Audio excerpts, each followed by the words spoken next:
ponga de pie en este momento. Vamos a leer la palabra del Señor. Que abra su Biblia en el libro de Santiago. Santiago capítulo 5.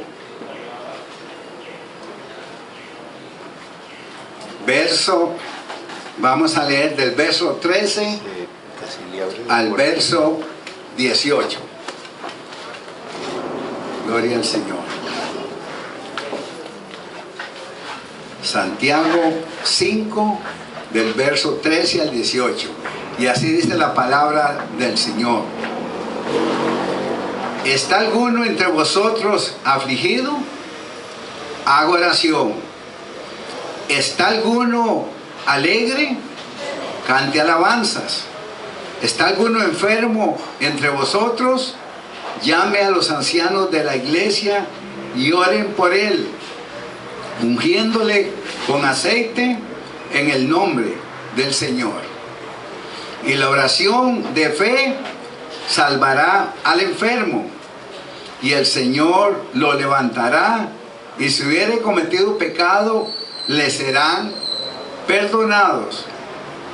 Confesaos vuestras ofensas unos a otros, y orad unos por otros, para que seáis sanados. La oración eficaz del justo puede mucho. Elías era un hombre sujeto a pasiones semejantes a las nuestras, y oró fervientemente para que no lloviese. Y no llovió sobre la tierra por 3 años y 6 meses.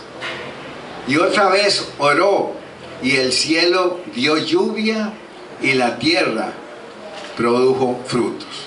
Que el Señor bendiga su palabra. Pueden sentarse. El título del sermón es: Dios siempre contesta la oración. Amén. Cuando nosotros oramos a Dios, le estamos haciendo una petición, un ruego o una súplica, como la que hizo el hermano Oldemar hoy, el martes fue, le tocó fuerte, ¿verdad?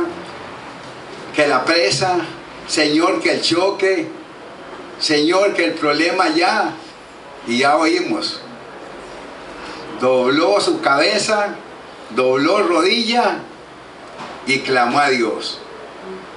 Y Dios siempre va a contestar cuando nosotros oramos con fe. El problema, hermanos, es que muchas veces somos la iglesia de Cristo, pero dudamos. Y a veces decimos, bueno, un dolor de cabeza el Señor me lo puede quitar. Pero cuando alguien le dice que tiene cáncer,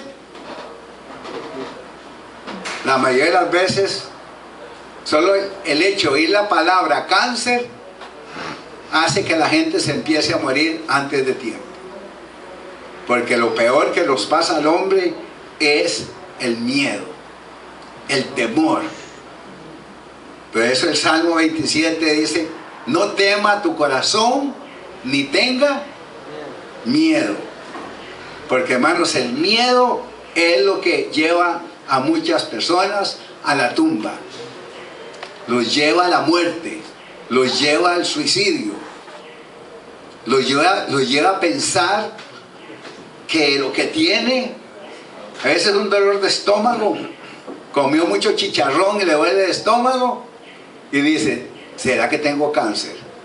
No se acuerda que la noche anterior comió mucho, porque no sabemos medir las cosas. Pero el consejo de Santiago es: si alguno está afligido, haga oración. Cuando entramos en temor, en pánico, en miedo, hay que hacer una cosa, es orar. No es ponerse a llorar. Vea que aquí no dice la Escritura que se ponga a llorar. Dice que si está alegre, ¿qué es lo que tiene que hacer? Alabar al Señor, cantar alabanzas, componer salmos para el Señor. Claro, uno entiende que cuando se está pasando alguna crisis, hermanos, no es fácil orar. Y uno como pastor y como siervo del Señor sabe, porque no es la primera vez que va a orar por alguien, porque hay una gran diferencia, orar por alguien que está en la casa, a ir a orar por alguien que está en el hospital. La dimensión es, hermanos, enorme. En el ámbito espiritual, quizás muchos no lo entiendan. En la casa, mire, es sencillísimo. Orar en la iglesia es muy fácil. ¿Ve? Están todos los hermanos que nos apoyan. Pero cuando usted va al hospital, que se mueven espíritus de muerte,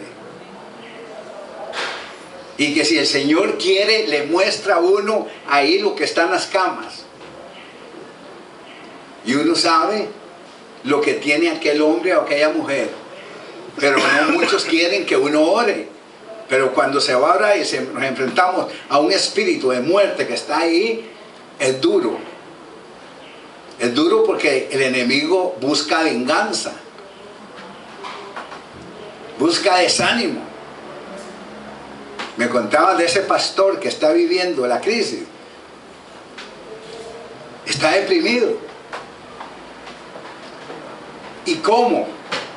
Dice uno después, yo lo entiendo, uno después de ver la gloria de Dios, después de ver a alguien que el Señor libera de demonios, quizá al día siguiente uno se siente garroteado, la iglesia ni lo sabe, uno se siente ahí leñateado, que no se quiere ni levantar de la cama.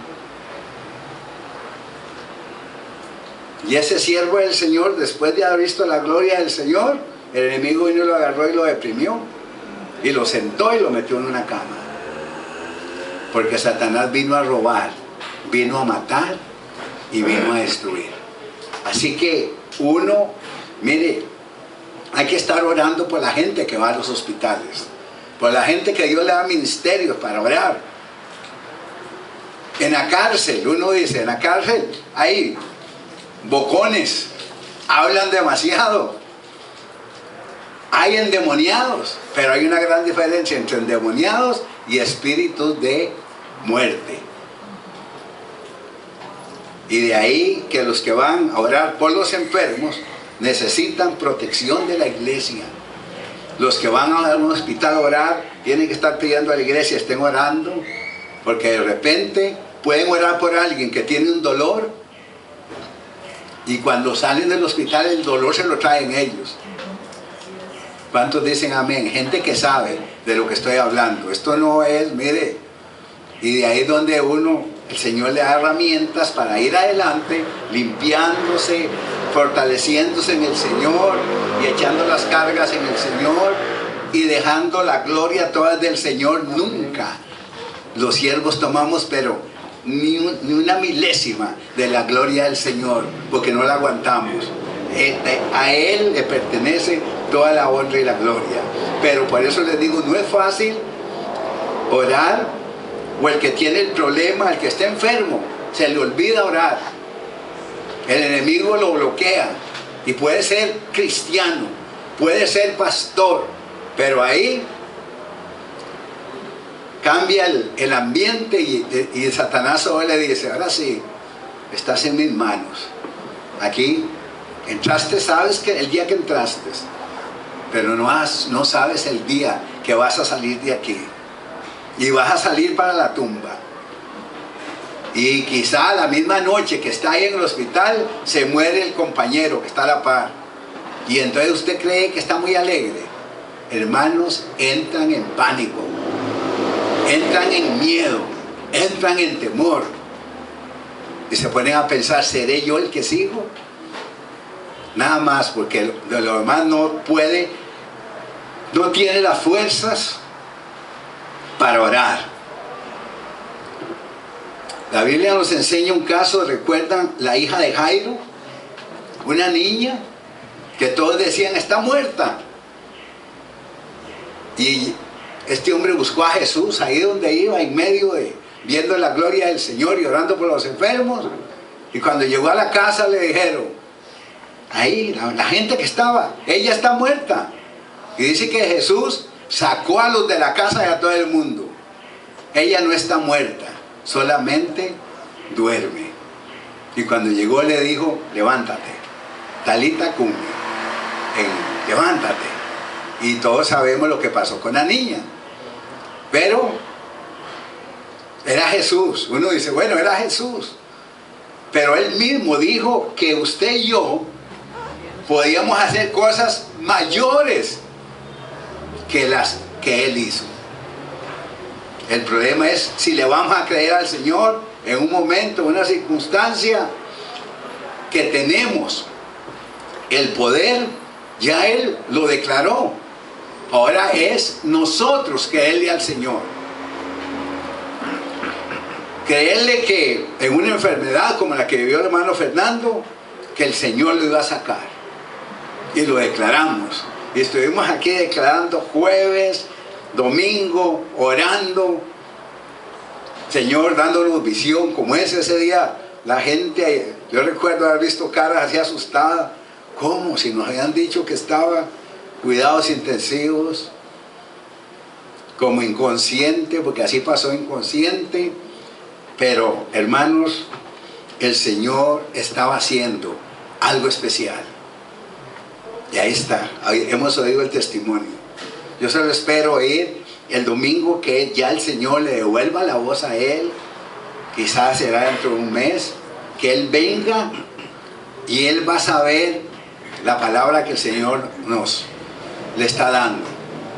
Él como abogado, él conoce lo que es la justicia humana del hombre. ¿Ah?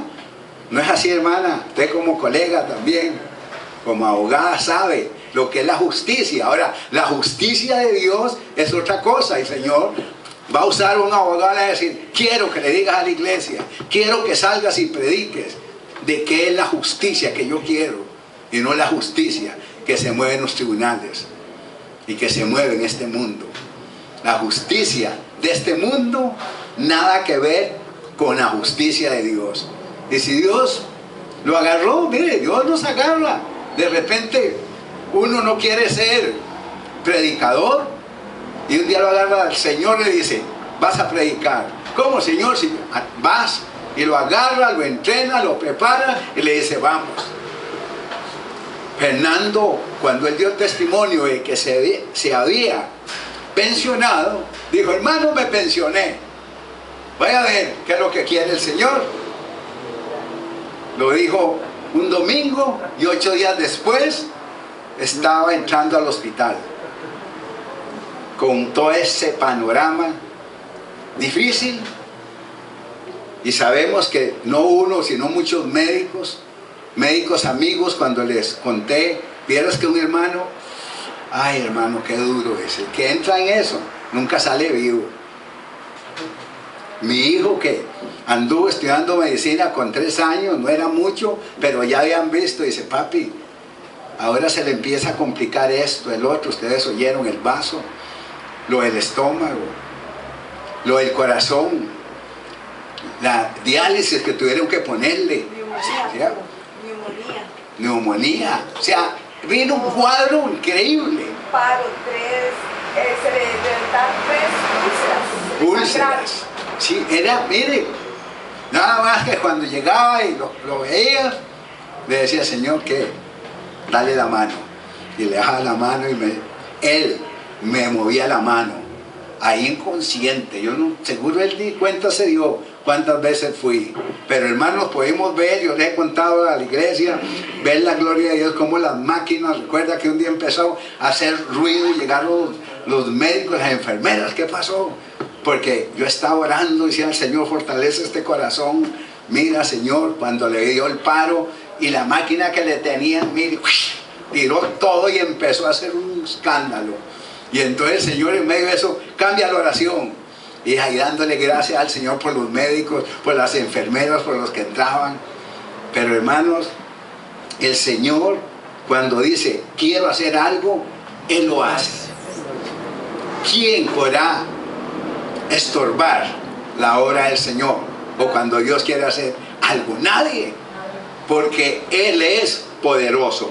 Pero sí debemos entender que cuando alguien cae enfermo en la casa, nosotros los que tenemos la fuerza, que estamos bien, debemos de orar, protegerlo, cubrirlo, pedirle al Señor cobertura, y no ponga a orar al enfermo porque no lo va a hacer.